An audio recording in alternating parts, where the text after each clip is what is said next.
بسم الله الرحمن الرحيم. ازيكم يا شباب، عاملين ايه؟ يا رب تكونوا بخير. ان شاء الله فيديو النهارده هنتكلم عن الميكانيكال فنتيليتور اللي هو جهاز التنفس الصناعي. طبعا الجهاز ده موجود بشكل رئيسي في العناية.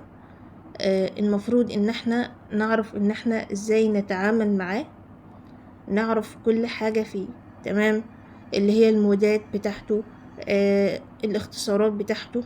فإن شاء الله في الحلقة بتاعت النهاردة هناخد أول مود معانا، هو الأسيستد كنترول مود. هناخد كل حاجة تخص المود ده. وإن شاء الله الفيديوهات الجاية كل فيديو كده هنتكلم عن جزء من الميكانيكال فنتيليتور. يعني النهاردة ان شاء الله هناخد اللي هو الاسيستد كنترول مود، هناخد كل حاجة تخصه. يبقى احنا كده خلصناه. نسمي الله كده ونبدأ مع بعض. ان شاء الله هنتكلم عن الاسيستد كنترول مود. هو مود سهل جدا، بس اهم حاجة انا عايزاك تفهم معايا. افهم، يعني الفهم هيسهل المعلومة بالنسبة لك جدا. تمام، نسمي الله كده ونبدأ.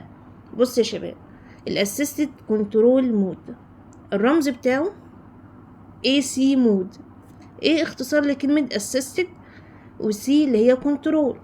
فالرمز ده بيكون موجود على الفنت ذات نفسه. يا اما هتلاقي AC او ممكن تلاقي ACV اللي هي assisted control ventilation. والمود ده يا شباب عبارة عن حاجتين. طب اول حاجة هناخد كلمة assisted يعني مساعد. طب ايه فكرة المود ده يا شباب؟ assisted هنا البيشنت يدوب بيبتدي ان هو ياخد نفسه. تمام، البيشنت بيبدأ ان هو ياخد نفسه. تمام، بيعمل initiation. بس عشان البيشنت الريسبيراتوري ماسلز بتاعته ضعيفة جدا، مش بيقدر يكمل النفس للآخر. يدوبك ان هو بيعمل initiation بس مش بيقدر يكمله، مش بيقدر يكمل النفس. فالفنت يروح يكمل له النفس. تمام، يعني هنا البيشنت يعني مش قادر اصلا ان هو ياخد النفس. تمام، يعني انت متخيل ان بيشنت موجود على ACV مود. تمام، فاعرف ان البيشنت ده اصلا مش بيقدر ان هو ياخد النفس ويكمله للاخر. تمام، يا دوبك بس بيعمل initiation، يبدأ ان هو ياخد النفس بس مش بيقدر يكمله. تمام، فالفنت يروح يديله النفس. تمام، ويديله الفوليوم اللي انا محدداه. تمام، بيجي هنا البيشنت هو اللي عمل تريجر للبريس. تمام، يا دوبك هو ايه اخد النفس. تمام، طب كنترول هنا بقى البيشنت ما قدرش اصلا ان هو يعمل initiation. تمام، ما قدرش ان هو اصلا يبتدي ان هو ياخد النفس. طب الفنت هيعمل ايه؟ الفنت هو اللي هيروح يديله النفس. تمام، بيجي انا عايزاك تفهم كده ان الاسيستد كنترول مود، في المود ده يدوب البيشنت بيبتدي ان هو ياخد النفس بس مش بيقدر يكمله للاخر. فالفنت يروح يكمله ويدوله النفس. وكمان ساعات البيشنت ما يقدرش اصلا ان هو يعمل initiation، فالفنت يروح يديله النفس. تمام، ده فكرة الاسيستد كنترول مود. الله اكبر عليك! ايه الحلاوه دي؟ ايه الحلاوه دي؟ ها، نمت ولا لسه؟ طب صح كده بقى معايا، عشان في شوية رسومات حلوة قوي لو فهمتها الدنيا هتكون ايزي معاك خالص. اول حاجة انا عايزاك تفرق اصلا ما بين الاسبونتينيوس بريس اللي هو النفس بتاع البيشنت والبريس بتاع الفنت. تمام، خلينا بس متفقين على حاجة يا شباب. انت لما تيجي تبص على الويفز اللي موجودة على الفنت، تمام، اول ما تلاقي في نيجاتيف بريشر اعرف ان ده البيشنت افور. تمام، انا علشان انا اخد النفس بيكون عندي نيجاتيف بريشر، وده اللي بيخلي النفس والاير يدخل من بره لجوه. تمام، البريشر بره اعلى فالاير بينتقل من الهاي بريشر لللو بريشر. تمام، فاول ما تلاقي نيجاتيف بريشر اعرف ان ده البيشنت افور. تمام؟ يعني لو بصينا مع بعض على اول صورة اللي هي السبونتينيوس فنتيليشن، خلينا نركز في اول ويف. عارف الخط المنقط ده، الجزء اللي تحت ده كده نزل لتحت كده، ده اسمه نيجاتيف ديفليكشن. تمام؟ طالما الويف يعني ده مثلا هنعتبر ان الخط ده ايه عند 5، تمام؟ فهو نزل تحت 5، فانا بعتبر ان ده نيجاتيف بريشر. تمام؟ ان اصلا البيب الطبيعي اللي موجود في اللنج 5، فانا بعتبر ان اللي اقل من 5 ده ايه نيجاتيف بريشر. تمام؟ فانا اول ما بشوف النيجاتيف بريشر ده على طول ده البيشنت افورت، البيشنت بدأ ان هو ياخد النفس. تمام؟ الرسمة الاولى انا عايزاك تحفظ شكل الويف دي، لان ده السبونتينيوس بريس اللي هو النفس اللي البيشنت بياخده لوحده. تمام؟ النيجاتيف ديفليكشن ده عبارة عن الانسبيريشن. تمام؟ بعد كده طلع بوزيتيف بريشر، ده الاكسبيريشن. فالويف الواحدة بتكون عبارة عن انسبيريشن اكسبيريشن. فالويف اللي ما بين الخطين الصفر دول دي يعتبر كده 1 بريس، نفس واحد. تمام؟ بقى انسبيريشن اكسبيريشن. تمام كده؟ تمام. بقى ده النفس بتاع البيشنت. تاني رسمة عندنا اللي هي controlled ventilation، وده البريس بتاع الفنت يا شباب، وده مهم جدا، ركز معايا. الفنت هو اللي بيزق الهواء وبيدخله للبيشنت. تمام؟ فالفنت بيكون عبارة عن بوزيتيف بريشر. تمام؟ فانا اول ما بلاقي بوزيتيف بريشر على طول ده فنت افور، ده المجهود بتاع الفنت. تمام؟ فده شكل الويف بتاعت الفنت يا شباب. يعني انت لو تاخد بالك في الرسمة التانية هنا مفيش نيجاتيف ديفليكشن، انا عندي 5 اهي، مفيش الويف ما بدأتش من تحت، لا ده هي بادئة من عندي البوزيتيف بريشر. فانا اول ما بلاقي البوزيتيف بريشر بيبقى ده الفنت افورت. تمام؟ وما برضو الويف ما بين الخطين الصفر ده البريس بتاع الفنت. احفظ لي شكل الويف. الرسمة التالتة مش هنشرحها دلوقتي، هنشرحها بعدين، فحط ببالك انا عايزاك تفهم كده مش تحفظ. تمام؟ تبقى فاهم كده وعارف كل حاجة. تمام؟ مش حد يسألك على حاجة جا مش فاهم ومش عارف. تمام؟ بجا اول ما بلاقي نيجاتيف بريشر اللي بيكون تحت 5 ده البيشنت افورت. تمام؟ لا مفيش نيجاتيف بريشر، ما عنديش غير بوزيتيف بريشر، ده الفنت افورت. المشكله بقى يعني في شغلتنا دي ان كل واحد فاهم ان هو فاهم، وكده مش ممكن يفهم. بالك بقى لو فاهم ان هو مش فاهم كده ممكن يفهم. حضرتك فاهم؟ لا مش فاهم. يبقى هتفهم.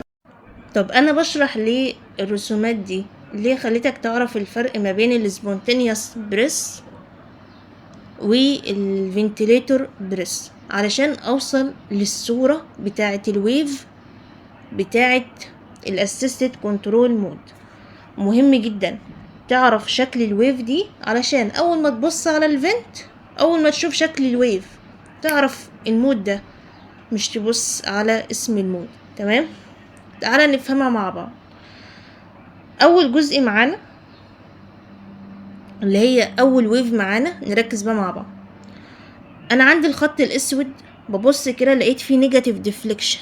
الله، نيجاتيف ديفليكشن ونيجاتيف بريشر بقى ده البيشنت افورت. برافو، اسقف لك. نيجاتيف بريشر يعني ايه؟ يعني البيشنت افورت. برافو. طيب هنا البيشنت يدوبك بدأ ان هو ياخد النفس. تمام؟ بس ما قدرش يكمله.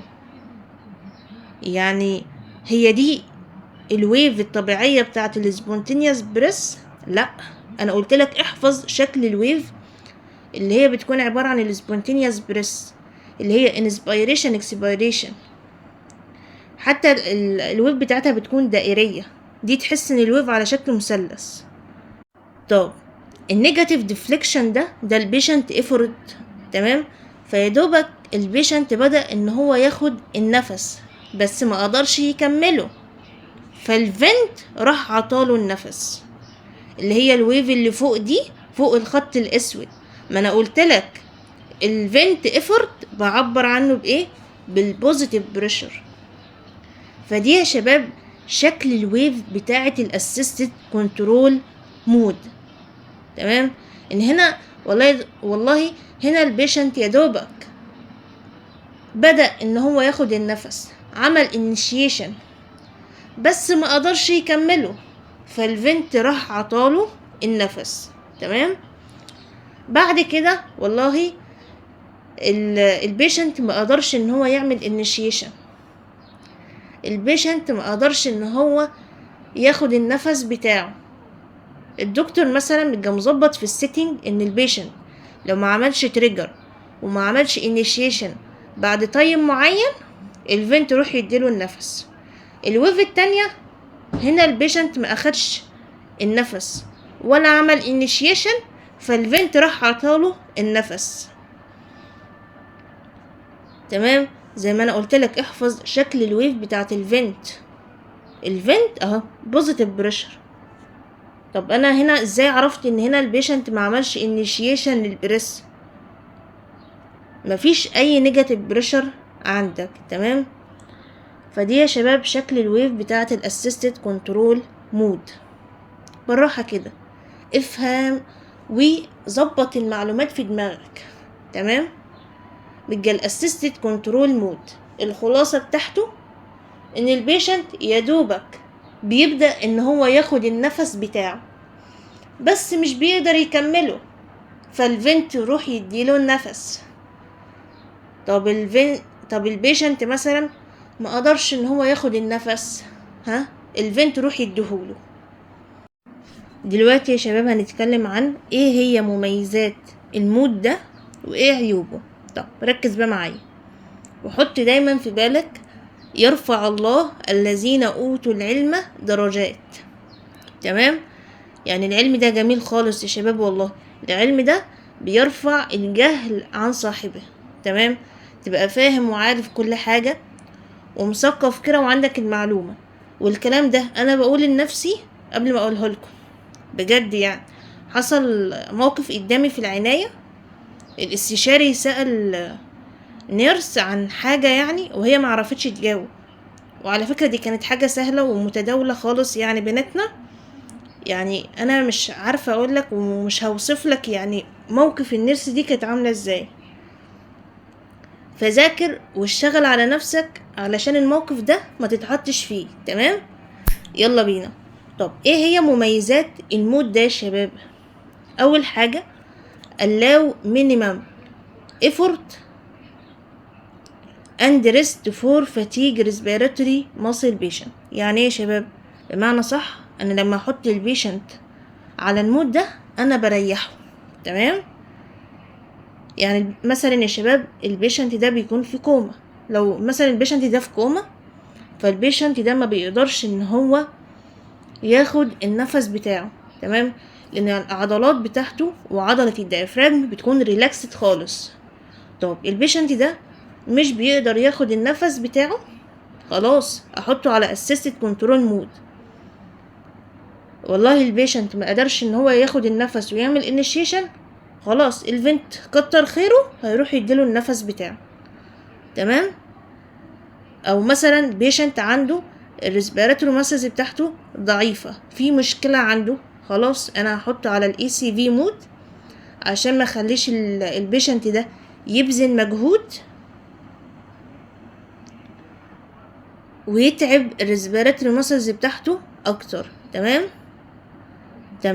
يعني بمعنى صح مثلا انا بحط البيشنت ده على المود ده علشان اريحه، تمام. طب ايه عيب المود ده يا شباب؟ طب ركز معايا، مش انا بقولك ان البيشنت ساعات بيعمل initiation للبريس، يدوبك بيبتدي النفس والفنت بيكمل له. ايوه، فالبيشنت كده يا شباب هو المتحكم في respiratory rate، اللي هو ياخد كام نفس في الدقيقة. تمام. طب مثلا البيشنت ده حصلت له فيفر او كان عنده بين، تمام، او مثلا انت كنت بتعمل له كير وحركته كتير، فممكن البيشنت ده الريسبيراتوري ريت بتاعه يعلى. تمام. فالفنت عمال يديله نفس في نفس في نفس. تمام. والبيشنت هو المتحكم في الريسبيراتوري ريت، فممكن البيشنت يدخل معايا في هايبر فنتيليشن. تمام. اللي هو ايه؟ الفنت عمال يديله نفس ويخرج ويخرج ويخرج، بيخرج ايه؟ بيخرج CO2 كتير. فالبيشنت بيخرج CO2 كتير، فالبيشنت كده عرضه ان هو يدخل معايا في ريسبيراتوري الكالوزس. تمام. تمام، لان نسبة CO2 اللي موجودة في الدم قلت جامد. طب الحل في ايه يا شباب؟ الحل ده ان انا اعالج المشكلة. والله لو عنده فيفر وهي اللي معلية الريسبيراتوري ريت، ممكن ادي برفلجان كمادات مياه باردة. لو عنده بين ممكن اديله انالجيزيا. الريسبيراتوري ريت عالي مثلا لسبب معين، ممكن الدكتور يبدأ انه يدي البيشنت ده سيديشن، اللي هو ينيمه خالص بقى، والبيشنت والفنت يبدأ ان هو يدي النفس للبيشنت.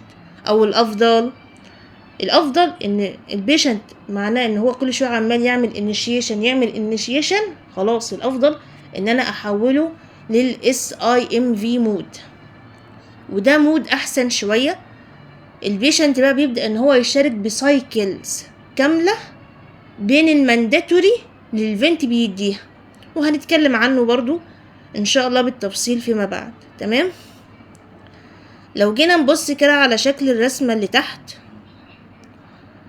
انا اول ما بشوف نيجاتيف بريشر ده البيشنت ايفورت، بعد كده دي الويف بتاعه الفنت، ده الECV مود. صح كده؟ مظبوط، برافو عليك. بس هنا الويفز جايه ورا بعض ورا بعض ورا بعض، فده بيقول لك ايه؟ الرابيد بيشنت تريجرد ECV مود. ده مثلا اللي انا بقول لك عيب المود ده ان البيشنت هو المتحكم في الريسبيراتوري ريت. تمام. فمثلا لو نفسه بقى سريع، فممكن يدخل معايا في ريسبيراتوري الكالوزس، ودي مشكله يا شباب. طب اعرف ازاي ان البيشنت نفسه سريع؟ من شكل الويفز دي، هتلاقي الويف ورا الويف ورا الويف. تمام. فبره هنفهم باختصار ميزه المود ده، ان انا بخلي البيشنت يرتاح، واعمل ريست للفتيج ريسبيراتوري ماسلز، اللي هي العضلات بتاعته الضعيفه، خليها ترتاح شويه. تمام. طب عيوبه؟ والله عيوبه ان ريسك ان هو يدخل معاه في ريسبيراتوري الكالوزس. ملحوظه اخيره يا شباب بتخص الAC مود. تمام. انا عايزاك تعرف ان الAC مود ده فوليوم سايكل. يعني ايه فوليوم سايكل؟ يعني الدكتور بيكون محدد على الفنت فوليوم ثابت، الفنت يديه للبيشنت في كل نفس. والله انا محدد تايدال فوليوم معين على الفنت يديه للبيشنت في كل نفس. تمام. كل نفس الفنت لازم يديله الفوليوم ده. طب ايه ميزة الفوليوم سايكل؟ ان انا اكون محددة للبيشنت فوليوم ثابت يكفي حاجة جسمه، الفنت يديهوله. حتى مثلا لو الايروي بتاعه مليان سكريشنز، انا هدخلك الفوليوم اللي الدكتور محددهولي لو ايه كده. تمام. بس مشكلة الكلام ده ان البريشر هو اللي بيتغير. تمام. فمثلا لو في airway resistance، تمام، لو في مثلا secretions كتير موجودة في الايرواي بتاعة البيشنت، ممكن البريشر يعلى جامد. تمام. البريشر يعلى جامد علشان ادخل الفوليوم الثابت، فالفوليوم هو اللي ثابت والبريشر هو اللي يتغير. تمام. والبريشر لو علا جامد ممكن يعمل لنا تروما. تمام. فالخلاصة ان ال ACV مود ده فوليوم سايكل، يعني الدكتور بيبقى محدد فوليوم ثابت الفنت بيديه في كل نفس. طب ايه فايدة الكلام ده؟ فايدة الكلام ده في الدوكيومنتيشن، انك لما تيجي تسجل البيانات بتاعة الفنت وعندك ACV مود، تروح تسجل الفوليوم ولا تسجل البريشر؟ طبعا هسجل الفوليوم. ليه؟ لان الفوليوم هو الثابت، اما البريشر اللي هو البيب اللي هو بيك انسبيراتوري بريشر، اللي هو البريشر اللي بيدخل لي كمية الاير المحددة، البيب ده متغير، فانت هتكتب انه رقم. تمام. تمام، دي معلومة مهمة جدا. كده الحمد لله نكون خلصنا ال AC مود. تمام. بسم الله الرحمن الرحيم.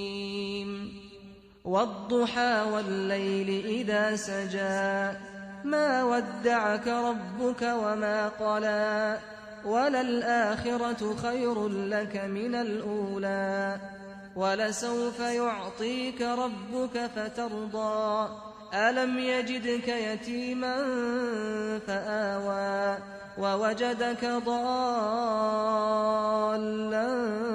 فهدى ووجدك عائلا فأغنى فأما اليتيم فلا تقهر وأما السائل فلا تنهر وأما بنعمة ربك فحدث